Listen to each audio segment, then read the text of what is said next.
I had a friend who once told me that there was a pub at the end of his road.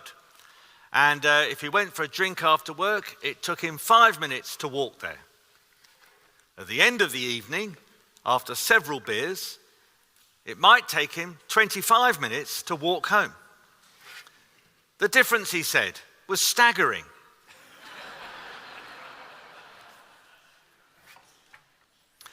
A beer is not the only thing that can make us walk slowly. So does darkness. I mean, how long would it take to walk from the west doors up through that door there behind the organ? It would take about 8-9 seconds. Imagine if it was late at night and all the lights were off. Could take a couple of minutes. We'd be bumping into furniture, tripping up the steps, going the wrong way. We'd be shuffling along, bumping into things, not walking confidently.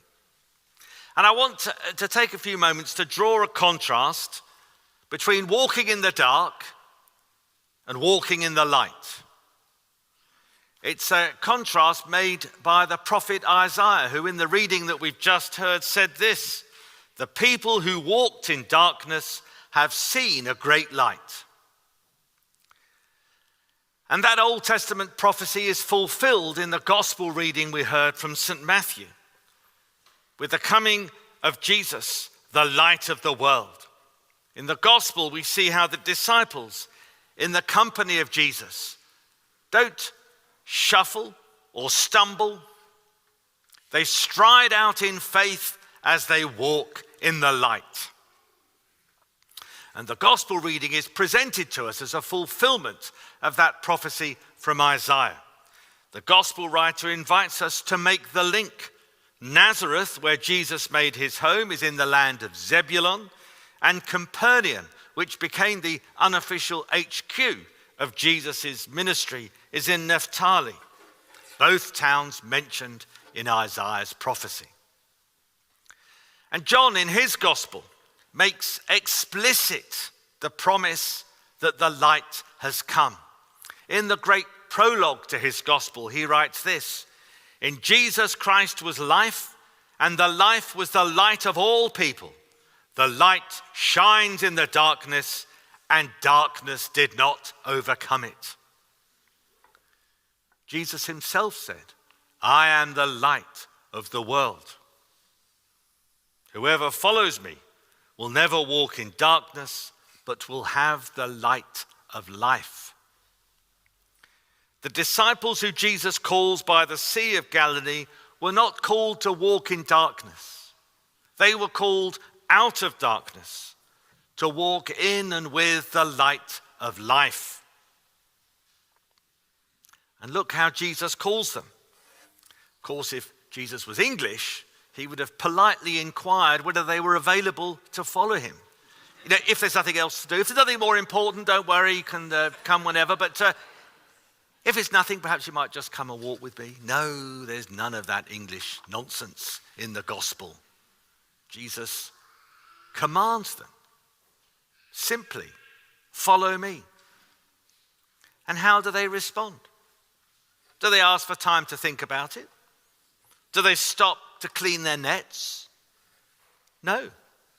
They left their nets and followed him, it says, simply and starkly. They don't shuffle begrudgingly behind Jesus.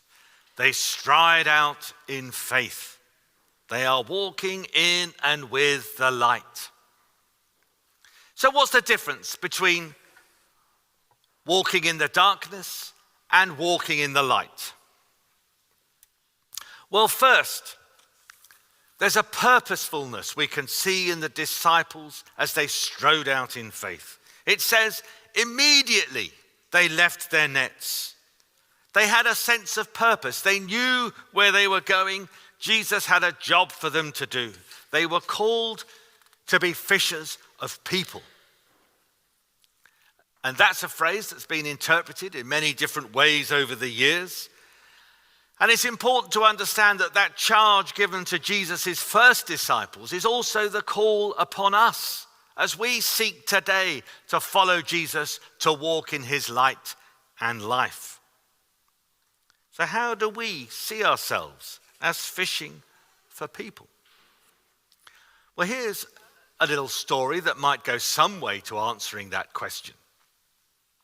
There was a couple who took their son, aged 11, and their daughter, aged 7, to Carlsbad Caverns. Some of you may know that the tour goes down very deep, and when it's at its deepest, darkest place, the tour guide turns off the lights to show how cold and dark and damp it is down there. The little girl suddenly started to cry as she's enveloped in the utter darkness. And then her brother piped up. "Don't cry. Somebody here knows how to turn on the lights."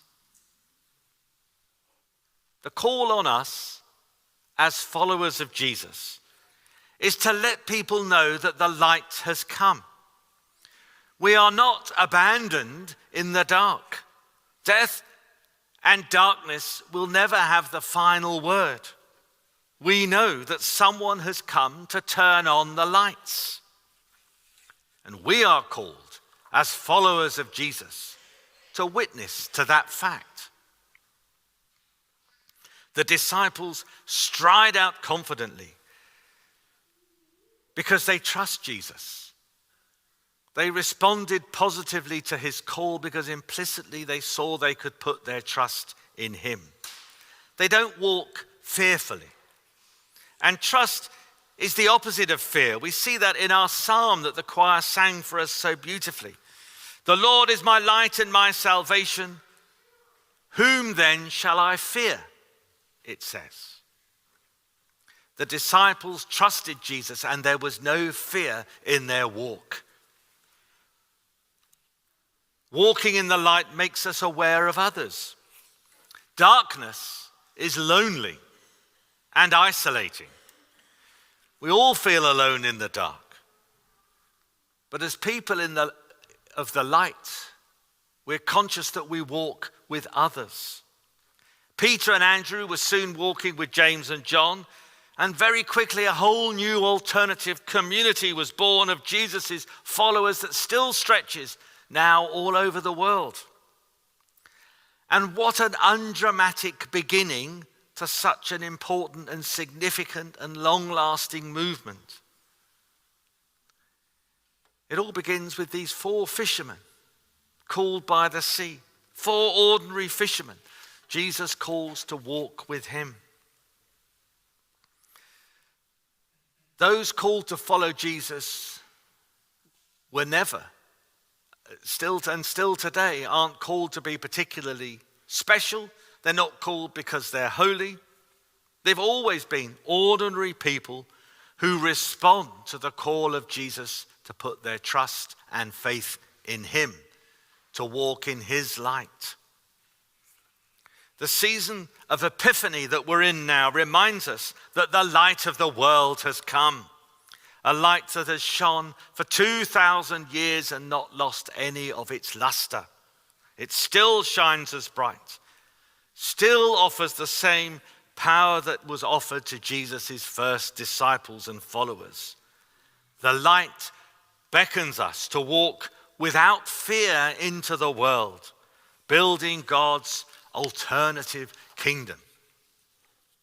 So let's be a people who walk in the light and aren't content to shuffle along in the darkness. I'm mindful that this is the day of our annual meeting that happens after this service. And as I reflected on the year and look forward to the future, I'm prompted to think that we as a community are not shuffling along in our following of Jesus. We've had a good year. There are signs of health and growth as we emerge and continue to emerge from the pandemic. We're walking more boldly, more confidently. People are joining our community. Our finances are healthy. We're walking together with purpose, learning more of God and his ways. And last week on Outreach Sunday, we highlighted many of the ways that the church is touching the lives of people outside of our community. It's always a sign of health when we look beyond ourselves to see that we can serve others in need. And we're called to develop that side of our life together. So I'm full of hope and confidence. Let's continue to stride out in faith and walk in God's light, God's beautiful light. Amen.